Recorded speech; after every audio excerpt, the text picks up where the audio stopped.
নারায়ণগঞ্জের সিদ্ধিরগঞ্জে ব্যক্তিগত সম্পত্তিকে রাস্তা হিসেবে দেখানোয় বিডিএস জরিপের বিরুদ্ধে প্রতিবাদ জানিয়ে মানববন্ধন করেছেন ভুক্তভোগীরা। আদালত পাড়ায় অনুষ্ঠিত এই মানববন্ধনে অংশ নেন জমির মালিক ইমরান হোসেন সহ ক্ষতিগ্রস্ত পরিবারের সদস্যরা।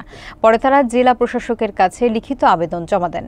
বিস্তারিত দেখুন মনিরুল ইসলাম মনিরের প্রতিবেদনে। নারায়ণগঞ্জের সিদ্ধিরগঞ্জ থানার খোর্দ ঘোষপাড়া মৌজার ভুক্তভোগী পরিবারগুলোর অভিযোগ, বিডিএস ভূমি জরিপে জালিয়াতির মাধ্যমে তাদের ব্যক্তিগত সম্পত্তিকে রাস্তা হিসেবে অন্তর্ভুক্ত করা হয়েছে। রবিবার দুপুরে নারায়ণগঞ্জ আদালত পাড়ায় এই অনিয়মের প্রতিবাদে মানববন্ধন করেন তারা।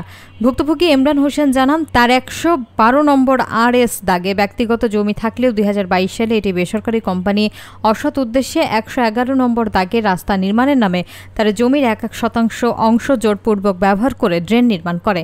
তিনি অভিযোগ করেন, এ সময় সাজু ডেভেলপার এবং প্রভাবশালী রাজনৈতিক ব্যক্তিদের সহযোগিতায় সন্ত্রাসীরা তাকে হুমকি দেয়। পরে 2025 সালের মার্চ মাসে বিডিএস জরিপ শুরুর সময় বিষয়টি জানানো হলেও কোনো পদক্ষেপ নেওয়া হয়নি। ভুক্তভোগীরা জেলা প্রশাসকের কাছে জমি রক্ষায় প্রশাসনের হস্তক্ষেপ কামনা করেছেন। মানববন্ধনে আনোয়ারা বেগম এবং নিপা বেগম সহ অন্যান্যরাও বক্তব্য রাখেন এবং অনিয়মের বিরুদ্ধে তদন্ত ও দ্রুত সমাধানের দাবি জানান।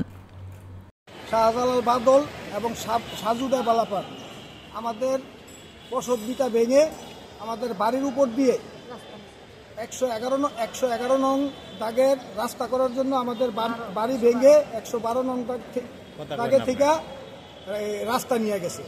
জোরপূর্বকভাবে আমাদের অস্ত্রের মুখে জিম্মি করে তারা সিটি কর্পোরেশনের ড্রেন করে। তারপর এই আওয়ামী লীগ সরকার পতন হওয়ার পরে গত মার্চ মাসে আমরা যখন বিডিএস জরিপ যায়, আমরা জরিপের কাছে আমরা এটা অবগত করি এবং জরিপের লোককে দেখাই। সব কিছু ডকুমেন্টস দেখানোর পরে জরিপের লোক টাকা খেয়ে আমরা 2024 সালের মার্চ মাসে 13ই মার্চ আমরা মানববন্ধন করি। তারপরও তারা কোনো কাজ হয় নাই। তারা টাকা খেয়ে আমাদের বসত ভিটার জমির উপর দিয়ে রাস্তার নকশা করে নিয়েছে।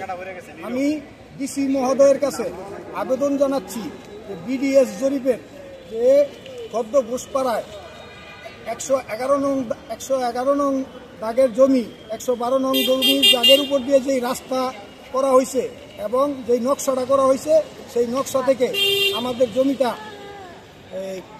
কর্তন করা হোক। আমাদের জমির উপর দিয়ে যাতে কোনো রাস্তা না থাকে, এই আবেদন আমরা ডিসি মহোদয়ের কাছে আবেদন জানাচ্ছি।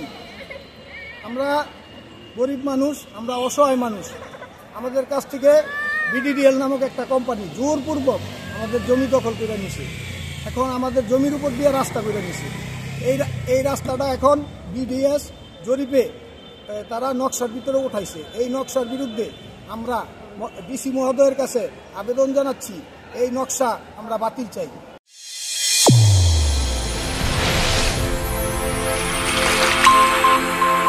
চ্যানেল A1 হৃদয়ের স্পন্দন।